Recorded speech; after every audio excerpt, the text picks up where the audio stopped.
everyone, and welcome to a very magical explainer. We're going to step right out of our regular everyday world today and dive headfirst into an animated storybook. We'll be looking super closely at the clues, the choices, and, well, the amazing magic that happens when people actually change their hearts. So get ready, because we are about to unlock the secret of the selfish giant. But hey, before we start turning the pages, I want you to really think about something for a second. Have you ever had a toy, maybe a brand new one, or, I don't know, a super special treat, and you just wanted to keep it completely to yourself, like you didn't want anyone else to even touch it?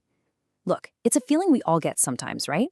Well, in our explainer today, we're going to see exactly what happens to a giant who did just that. He had literally the most wonderful playground in the entire world, and he made a huge choice about whether or not to share it. Let's see how that turned out for him. So every single afternoon, the local kids would come to play in this huge, lovely garden. It was full of soft green grass, beautiful flowers, and birds that sang so sweetly, the kids were just incredibly happy. But then, the giant came back. He'd been away visiting his friend, the Cornish ogre, for 7 long years. And when he finally got back to his castle, he found all those happy kids playing in his garden. Well, he puffed out his giant chest and boomed in this big, gruff voice, "What are you doing here?" The kids were absolutely terrified, and they ran away as fast as their legs could carry them. You see, this giant was, well, he was really selfish. He decided he absolutely didn't want anybody playing there except himself. So, what does he do? He builds this giant, super high wall all the way around the garden. And just to make absolutely sure everyone got the message, he put up a huge warning sign. Our word of the day was painted right on it. Trespassers will be prosecuted. Which honestly is just a big, scary, grown-up way of saying keep out or else. And because of this totally selfish choice, those poor kids suddenly had nowhere left to play. Now, because the giant was acting so terribly selfish, something magical and honestly kind of sad happened. When spring finally bounced into the rest of the country, bringing tiny blossoms and little birds, spring took one look at the selfish giant's walled-off garden and basically just said, nope. Inside his walls, it stayed freezing, gray, cold winter. The birds didn't want to sing there at all because there were no kids around, and the trees, they literally forgot to blossom. So you might be wondering, who exactly did decide to hang out in the giant's garden? Well, meet the winter bullies. Since spring, summer, and autumn all totally refused to visit, snow and frost just took over the place. And they were having such a blast that they actually invited the north wind to join them. He just roared around the garden all day long in his heavy furs, swooshing about and actually blowing the chimney pots right down. And if that wasn't enough, they invited hail. Hail came swooshing and smashing around the castle every single day. And the giant, he just sat at his window staring at his freezing white garden, completely confused as to why spring was taking so long. But then, something absolutely amazing happened.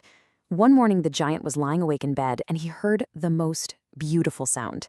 Now, it was really just a tiny little linnet bird singing outside his window, but to him, it sounded like the king's own musicians. Suddenly, the hail stopped, the north wind stopped roaring, and this delicious, sweet perfume just floated right through his window. The giant jumped out of bed to see what was going on, and guess what? The children had secretly crept back in through this tiny little hole in the wall.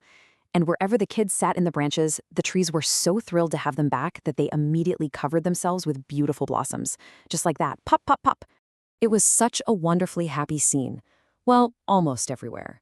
You see, in the very farthest corner of the garden, it was still freezing cold winter. Standing right there was this little boy. He was so incredibly small that he just couldn't reach up to the branches of the tree. The poor little tree was even bending its branches down as low as it possibly could, almost saying, "Climb up, little boy," but he was just too tiny. And he was wandering all around it, crying so bitterly. Now, this right here is the exact moment everything changes. Looking out his window at that poor, crying little boy, the giant finally understood. His giant, frozen heart simply melted. How selfish I have been, he thought. It finally clicked. He realized exactly why spring wouldn't come to his garden. He knew right then and there that he had to go help that little boy up the tree, and he knew he had to knock down that giant wall to make his garden a playground for the children forever and ever. He was truly deeply sorry for what he'd done. So the giant creeps downstairs and out into the garden. But when the kids saw him, remember, they were still totally terrified of him. They all ran away as fast as they could, and instantly the garden turned right back into winter. But the tiny little boy didn't run. mostly because his eyes were so full of tears he didn't even see the giant coming. And the giant didn't yell. Instead, he just snuck up behind the boy, took him super gently in his big hand, and lifted him right up into the tree. And whoosh! Instantly, the tree broke into beautiful blossoms. The birds came back to sing, and the little boy stretched out his arms, flung them right around the giant's neck, and gave him a great big kiss. The grumpy, mean giant was officially gone forever. When the other kids saw that the giant was actually gentle now, they came rushing back, and they brought Spring right along with them. The giant looked at them and said, "It is your garden now, little children." Then he grabbed a great big hammer and smash! He knocked that giant wall completely to pieces. Later that day, around 12 o'clock when the townspeople were going to the market, they honestly couldn't believe their eyes. There was the gentle giant, just happily playing with the kids in literally the most beautiful garden they had ever seen. And that brings us to the really big lesson of our explainer today. Your kindness makes you happy. See, the giant thought that hoarding everything, keeping it all just to himself, would make him happy. But all it really brought was this cold, lonely winter. It wasn't until he actually shared his beautiful garden, until he gently helped that crying little boy, that he finally felt warm and joyful inside. True joy didn't come from keeping the garden a secret. It came from sharing the magic of that garden with others. So, I want to leave you with this final thought. Think back to that favorite toy or that special treat we talked about at the very beginning. The next time you have something wonderful in your life, whether it's a super cool new game, a delicious snack, or, hey, even a great, big, beautiful garden, who are you going to share it with? Because just like our giant friend learned, sharing your happiness is absolutely the best way to make it grow. Thanks so much for joining me on this magical adventure today, and I will see you on the next explainer.